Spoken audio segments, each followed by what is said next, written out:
Hello, it's Dawn Michelle from Boho Tarot, and welcome to my monthly reflections, where we talk about the decks that I worked with throughout the month of March. So I wanted to start off this March reflections by sharing a couple of memories and some important things that happened in the month of March because they were pretty exciting for me. So I wanted to just come on and have a little chat before we take a look at the cards that I worked with this month. If you want to skip this part, I will leave a timestamp in the description box below so you can skip my little ramble and get right to the good stuff. So the first thing that I wanted to talk about for March was that I went to the Northwest Tarot Symposium. So this was the little packet that you got, the little brochure, which was really cool. And I had a really great time. Look, I got my little badge and I got my little ribbons from Jenna at Moonlit Fae, and she does the most amazing deck bags. I've known Jenna, we've chatted online for I think a couple of years now, so it was really awesome to meet her in person and to be able to give her a hug, and that was really exciting. So for the Tarot Symposium, I actually only went one day. I only went Sunday, and I think that next year maybe I'm going to try to get a couple more days in, but I went to Susan T. Chang's chat, and that was really fantastic. She is so funny. Like, I really enjoyed that class with her. And then I also went to our very own Lisa at Supportive Tarot. I went to her talk on Sunday as well, and that was fabulous. And Lisa is just like, she's just a natural teacher. It was so much fun. She has such a great energy. I just love her to death.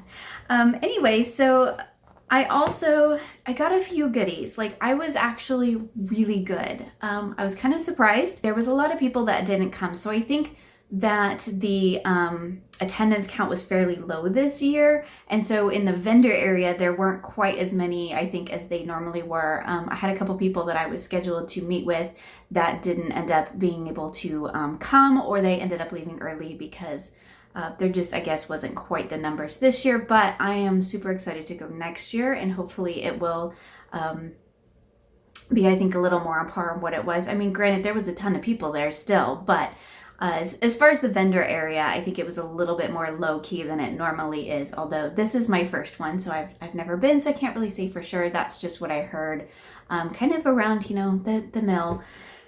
So a couple of things that I did end up getting that I just wanted to share with you real quick is I did get the Universal Fantasy Tarot, and this was the one, so they give away a deck, like when you register, you get to you know, when you come and you sign in and you get your little badge and all of that, and you get to pick out a deck. So I picked out the Universal Fantasy Tarot. It's one that has actually been on my wish list, so that was kind of cool, but I haven't actually had a chance to work with it yet, so maybe we'll be doing that. I'm kind of feeling like this is like a summer deck. I don't know. You know, I'm kind of like into the whole situating my decks by season at this point. And so I'm kind of feeling like summery. But funny enough, the other deck that I purchased, that I actually purchased at the fair, was the Tarot of the Trance. And this is, I guess, an out-of-print deck. And I had not really, I don't know that I'd seen it before. But it kind of like, so I went to the symposium with Renee from Meadowlark Mystic. I think I forgot to mention that. And anyway, we were checking out this deck and we were like, oh, it's like a blue Gypsy Palace, or like I think she said it was like Tarot de Fuego. I don't like showing cards this way, so I'm not going to do many, but it's pretty cool.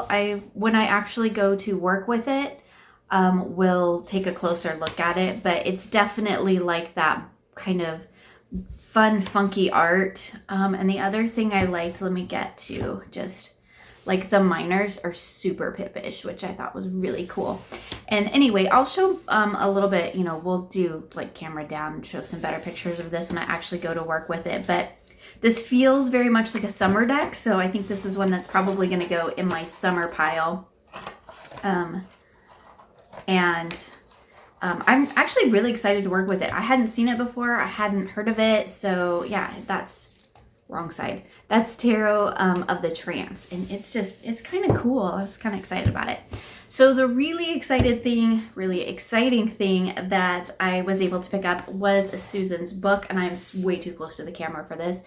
This is her big, wonderful book, Tarot Correspondences, and of course, she signed mine because she was there. And so she does this thing where she had a copy of the, I think it's a Pam's Vintage Tarot. I have it, the little pocket-sized one that's like kind of grungy and antique-y looking, and she has you pull a card. And so I pulled a card and I pulled the moon. So she inscribed it at the top and signed it using the moon card as a jumping off point. So it says, "For Dawn, may all your stories be gathered in moonlight and magic, Susie." And then she put NWTS 2020. So that right there like makes this book super special. I am really looking forward to diving into it.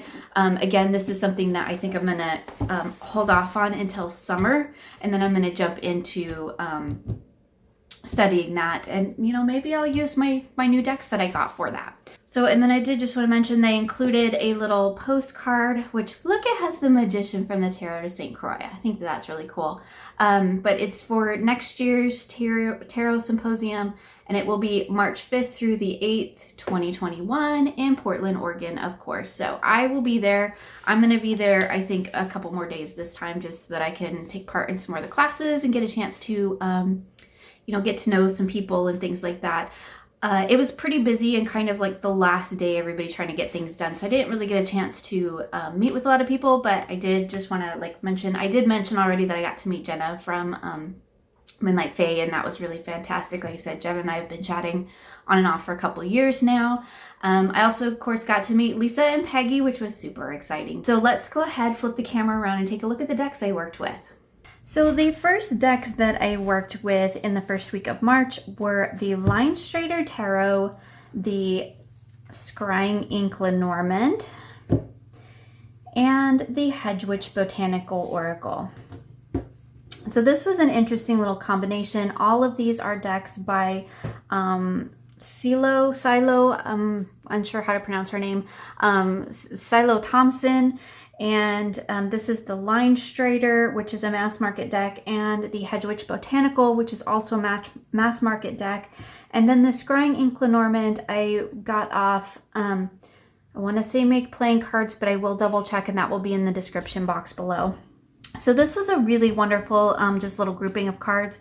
I've never really used the cards together that all came from one creator, and you know, they're kind of meant to go together, so I think that worked really well.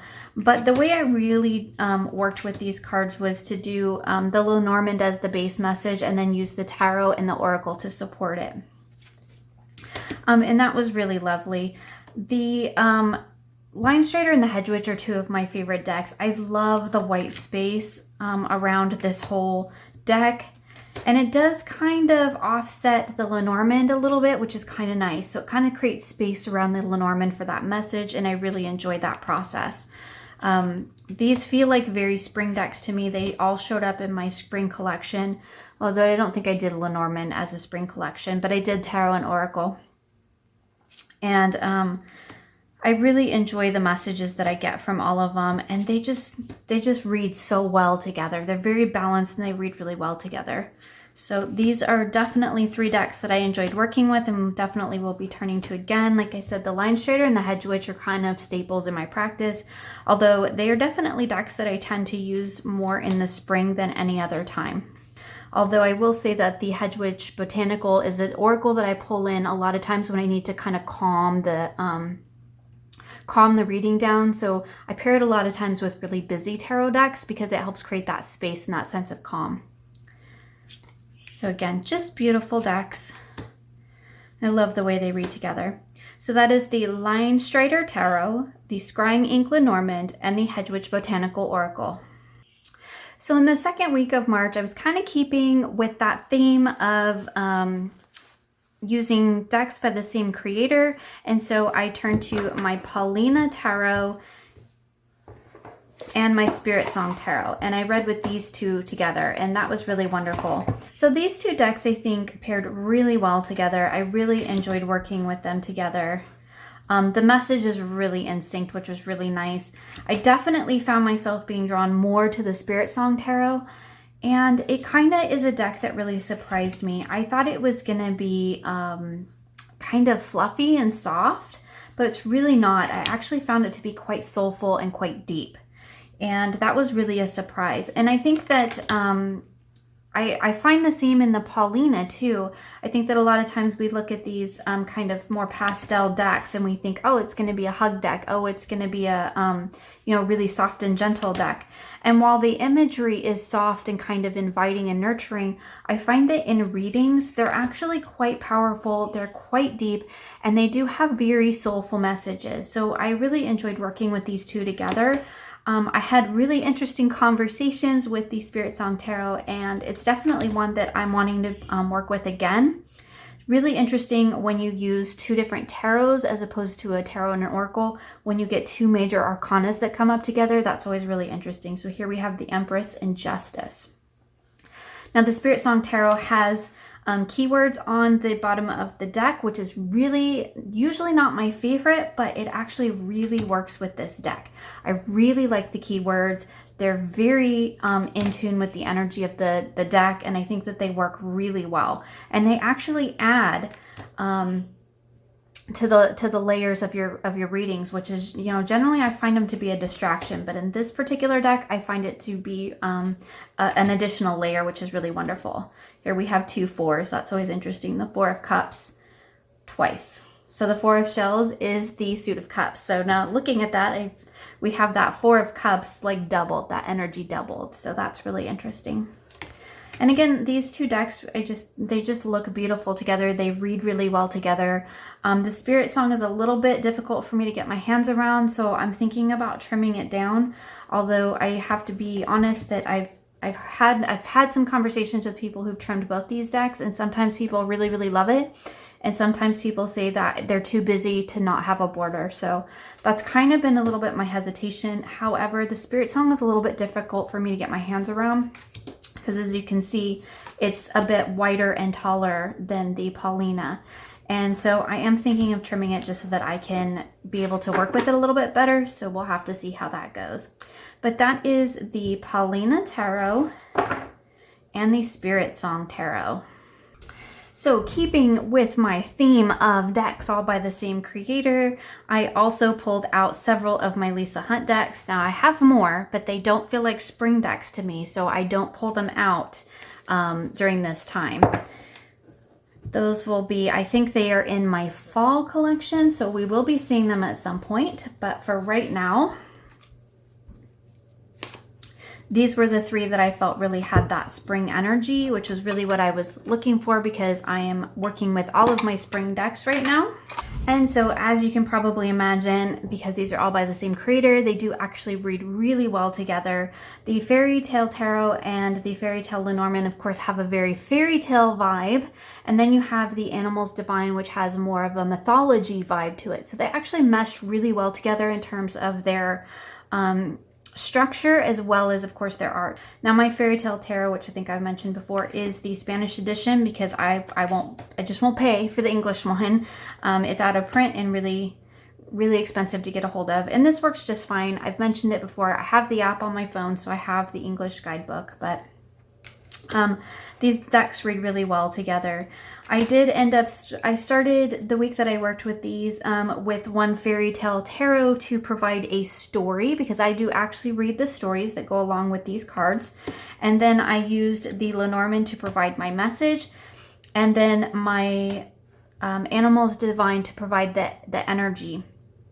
And that was really wonderful, having all of those 3, but having each serving a particular purpose. And that worked really well for me. And then, to be perfectly honest, I kind of set these 2 aside, and I was kind of all about the Animal Divine. I think that maybe, I've said before, I'm not really a huge fan of animal decks. But I think maybe this month I've kind of found my animal decks, because I really, really liked working with the Spirit Song Tarot, and I have just completely fallen in love with the Animals Divine.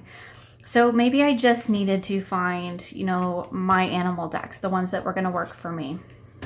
So this one is really, really gorgeous. I love the way that the images are depicted, and I really enjoy the messages that I get from it.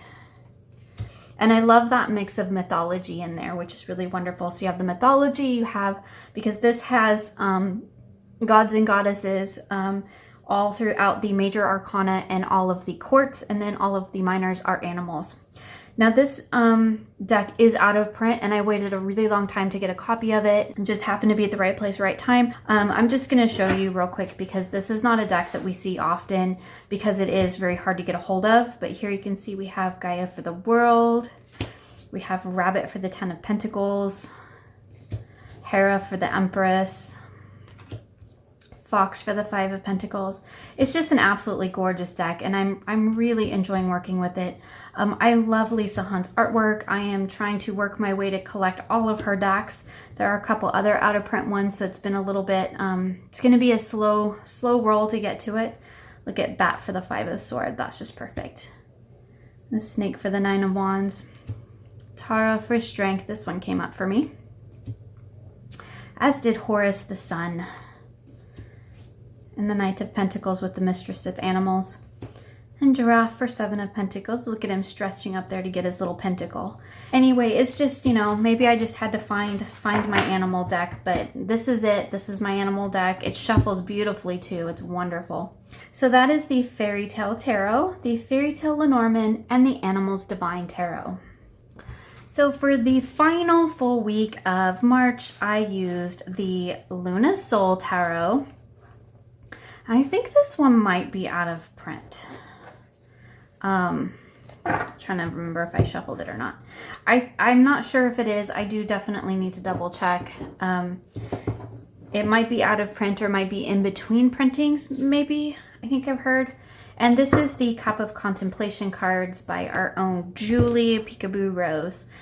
And this was a fun little combination. These two decks look really good together. It's the color palette. They are so complementary. They just look really pretty together in a spread. I did most of my readings with the Luna Soul, but I also, look how awesome those look together. Judgment and Where Can I Exercise More Patience? Oh, just perfect, right? Just perfect. Ace of Swords, what am I overthinking? I swear I don't stack these. They just come out as they come out. So I used the Luna Soul for most of my readings. How perfect is that? Queen of Wands with What Do I Want to Manifest? How beautiful is that?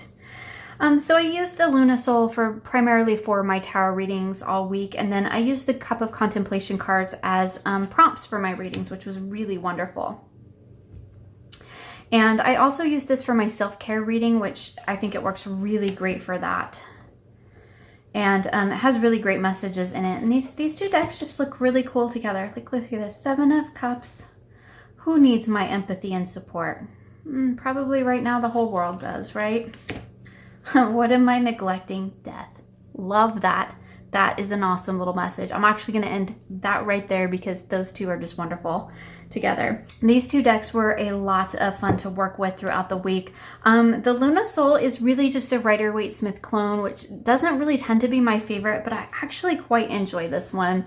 It has just a great color palette, has wonderful, just, I don't know, kind of feel good spring images to it. But it doesn't pull any punches. It's not like what I would consider like a hug deck. It's still like a really balanced, really great reader. And it works really well for, you know, getting some more serious messages. It doesn't really, you know, yes, it's pretty and it's pastel and it's soft and all of that, but the readings really aren't super soft or anything. They're, you know, quite on point, which I actually quite enjoy. And then, of course, Julie's Cup of Contemplation cards is just wonderful. It has really great prompts in it. I think I've shown this one before. I will leave links for all of these decks in the description box below. So this is one of the cards that I got. So that is the Luna Soul Tarot and the Cup of Contemplation cards. So a few other decks that I worked with this month. As usual, I used my Dark Goddess Tarot and my Dark Days Tarot for my moon readings. And I used my Ember and Aura for a self-care reading, which was really lovely. I've also began my deep study of the Ophidia Rosa Tarot, and this is one that I think I've talked about in quite a few different videos now. This is a deck that I had previously and I didn't connect with it, and I traded it, and I just felt drawn to get it. Like something was calling to me about this deck that I needed it. And this time I'm going to work very slowly with it. I think that was the mistake I made last time. I think this is a deck that just requires time and patience to work with. And so I've started a deck study journal with it, and I've just been working really slowly and mindfully with each of the cards to start with. So that's been really great, and I've been really enjoying it. So that kind of wraps up the decks that I worked with throughout the month of March. I would love to know what decks you worked with, so please feel free to leave it in the comments below. I hope you all had a wonderful month, and I wish you many blessings moving into the next. Thank you for joining me, and I look forward to seeing you again soon for more creative tarot for an inspired life.